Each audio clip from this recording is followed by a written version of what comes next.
নমস্কাৰ শিক্ষাৰ্থীসকল সকলোকে আকৌ এবাৰ অন্য এটা নতুন ভিডিঅ'লৈ স্বাগতম জনাইছোঁ। আজি আমি আলোচনা কৰিম ক্লাছ 11ৰ তোমালোকৰ এডভান্স আছামিজ ছাবজেক্টৰ গুড 1 নিৰ্বাচিত কবিতাসমূহৰ প্ৰথমটো চেপ্টাৰ প্ৰহ্লাদ চৰিত্ৰ ইয়াৰ অনুশীলনীৰ যিবোৰ প্ৰশ্ন আছে সেই প্ৰশ্নসমূহৰ সকলোবোৰৰ উত্তৰ আজি ভিডিঅ'টোত আলোচনা কৰিম। গতিকে তোমালোকে ভিডিঅ'টো শেষলৈকে চাবা আৰু এতিয়া পলম নকৰি ভিডিঅ'টো আৰম্ভ কৰোঁ ব'লা।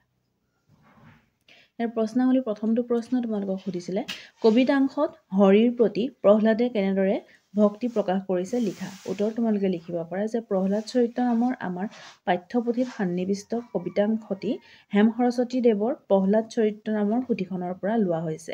প্ৰহ্লাদক হৰিৰ নিন্দা কৰিবলৈ কোৱা হৈছিল।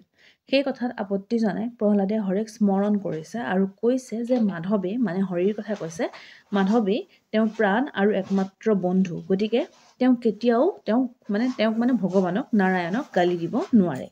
প্ৰহ্লাদে কৈছে যে পৃথিৱীত যত গছ নদী পাহাৰ পৰ্বত আদি আছে হৰি তাতেই আছে।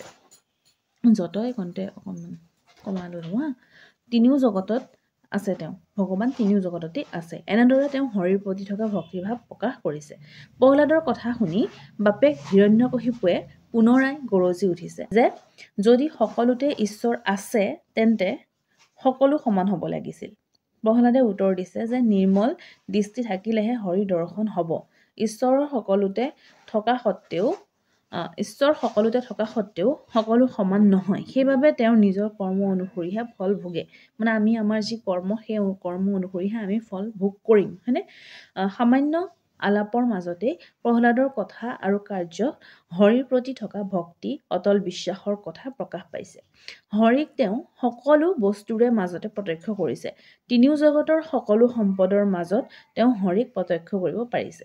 ইয়াৰ পৰা বুজিব পাৰি যে প্ৰহ্লাদৰ হৰিৰ প্ৰতি ভক্তি কিমান গভীৰ। ঠিক আছে, তোমালোকে এইখিনি স্ক্ৰীনশ্বট লোৱা, তোমালোকে নোটছ বনোৱা। তোমালোকৰ পঢ়া শুনা কেনে চলিছে? পৰীক্ষাটো পালেহিয়ে আৰু বেছি দিন নায়েই তোমালোকৰ, হয়নে? গতিকে পঢ়া শুনা আৰম্ভ কৰা আৰু চেনেলটোত যদি প্ৰথমবাৰৰ বাবে আহিছা তেনেহ'লে চেনেলটো ছাবস্ক্ৰাইব কৰিবা আৰু লগতে থকা বেল আইকনটো হিট কৰি ৰাখিবা যাতে তোমালোকে ভিডিঅ'সমূহৰ নটিফিকেশ্যন প্ৰথমতেই পোৱা। আৰু আমাৰ চেনেলত বহুতবোৰ বিষয়ৰ ভিডিঅ' আপলোড কৰা হৈছে, তোমালোকে সেই ভিডিঅ'সমূহো চাই ল'বা আৰু লগৰ বন্ধু বান্ধৱীৰ সৈতেও ভিডিঅ'টো শ্বেয়াৰ কৰিবা যাতে যাক যাক প্ৰয়োজন আছে সেই সকলোবোৰ ষ্টুডেণ্টে ভিডিঅ'সমূহ পায়। আমি 2 নম্বৰ প্ৰশ্নটো চাওঁ। 2 নম্বৰ প্ৰশ্নটোত সুধিছে হিৰণ্যকশিপু কেনেদৰে নিধন হ'ল লিখা। তোমালোকে উত্তৰ লিখিব পাৰা যে প্ৰহ্লাদে হৰিক সকলোতে দেখিবলৈ পোৱা বুলি কোৱাত হিৰণ্যকশিপুৱে খঙত সন্মুখত থকা স্তম্ভটো প্ৰহাৰ কৰিবলৈ ধৰিলে। ফলত স্তম্ভটো ফাটি তাৰ পৰা ওলাই আহিল নৰসিংহৰূপী নাৰায়ণ। নৰসিংহই গৰ্জন কৰি হিৰণ্যকশিপুৰৰ ফালে চোচা ল'লে আৰু হিৰণ্যকশিপুৱেও নাৰায়ণক গবা মাৰি ধৰিলে। তেওঁলোকৰ বিকট চিঞৰত স্বৰ্গ মৰ্ত আৰু পাতালত ত্ৰাসৰ সৃষ্টি হ'ল। জল স্থল পাহাৰ পৰ্বত সকলো মুচৰি একাকাৰ কৰিবলৈ ধৰিলে। মাজতে হিৰণ্যই চেগ চাই পেলাই নৰসিংহক ওপৰলৈ দলিয়াই দিলে আৰু ওপৰৰ পৰা মাটিত পৰি নৰসিংহ ভগৱানৰ কি হৈছিলে, অচেতন হৈ অলপ সময় পৰি আছিলে।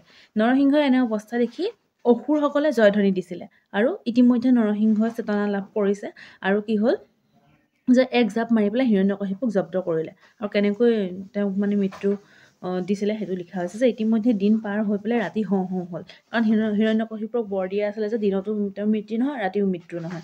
গতিকে দিন যেতিয়া পাৰ হৈ পেলাই ৰাতি হবৰ হ'ল, হিৰণ্যকশিপুৰ মৃত্যুৰ সম্পৰ্কত থকা সকলো বাধা আঁতৰি গ'ল। কাৰণ হিৰণ্যকশিপুৱে বৰ লাভ কৰিছিল যে তেওঁ দিনত কিম্বা ৰাতি পৃথিৱীত কিম্বা আকাশত অস্ত্ৰ কিম্বা শস্ত্ৰৰ ভিতৰত কিম্বা চোতালত জলত কিম্বা স্থলত তেওঁ কোনো বোধ কৰিব নোৱাৰে।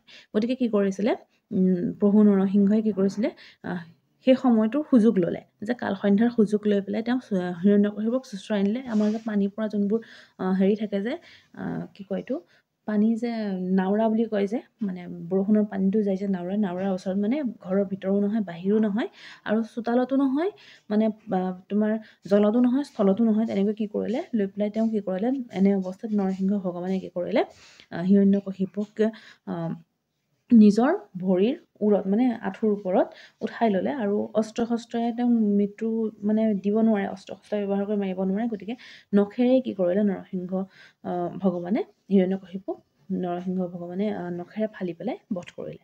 ঠিক আছে, আৰু প্ৰশ্নটোত এইটো সুধিছে যেতিয়া তোমালোকে ইমানখিনি লিখিব লাগিব। ঠিক আছে। তিনি নম্বৰটো প্ৰসংগ সংগতি দৰ্শাই ব্যাখ্যা কৰিবলৈ দিছে যে মাধৱেহে পিতা মাতা মাধৱেহে প্ৰাণ মাধৱত পৰে কোন বন্ধু আছে আন। উক্ত কবিতা ফাঁকি হেম সৰস্বতী ৰচিত প্ৰহ্লাদ চৰিত্ৰৰ পৰা লোৱা হৈছে। প্ৰহ্লাদ আছিল ভগৱান নাৰায়ণৰ পৰম ভক্ত। দৈত্যকুলত জন্ম হৈ হৰিৰ ভক্ত হৈ পৰাৰ বাবে হিৰণ্যকশিপু অতি চিন্তিত হৈ পৰিছিল। মানে তেওঁৰ দেউতাক অতি চিন্তিত হৈ পৰিছিল। প্ৰহ্লাদৰ মুখৰ পৰা হৰিনাম আঁতৰাবলৈ তেওঁ প্ৰহ্লাদক বিভিন্ন ধৰণে শাস্তি প্ৰদান কৰিছিল। ভগৱানৰ নিন্দাবাণী উচ্চাৰণ কৰিবলৈও প্ৰহ্লাদক দিয়া হৈছিল, কিন্তু প্ৰহ্লাদৰ মুখৰ পৰা এষাৰি বাক্যও মানে ওলাই নপৰিছিল ভগৱানৰ বিষয়ে বেয়াকে।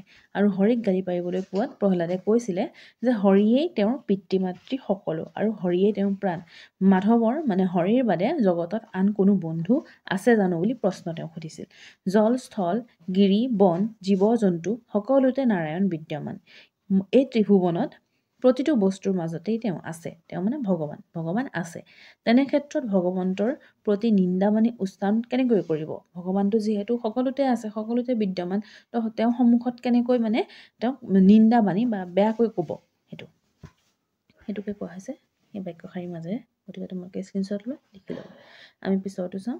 খ নম্বৰ, ইয়াতে তোমালোকক দিছে যে লৱংগ মালতী সুগন্ধিত পুষ্পযুত হৰিৰ শিৰত বৃষ্টি কৰে অসংখ্যাত। তোমালোকে উত্তৰত লিখিব পাৰা যে উক্ত কবিতা ভাগি হেম সৰস্বতী দেৱৰ দ্বাৰা ৰচিত প্ৰহ্লাদ চৰিত্ৰৰ পৰা লোৱা হৈছে। আৰু ইয়াতে এই বাক্যভাগীৰ দ্বাৰা কি বুজোৱা হৈছে সেইটো দিয়া হৈছে। তোমালোকে স্ক্ৰীনশ্বট লোৱা, লিখি ল'বা ভালকৈ। আৰু তোমালোকে ভিডিঅ'টো লগৰ বন্ধু বান্ধৱীৰ সৈতে শ্বেয়াৰ কৰিবা, ভিডিঅ'টোত লাইক কৰিবা। তোমালোকে কৰা লাইকসমূহে আমাক ভিডিঅ' বনাবলৈ উৎসাহিত কৰে। আৰু তোমালোকে ভিডিঅ'টো শেষলৈকে চোৱাৰ বাবে তোমালোকক বহুত বহুত ধন্যবাদ।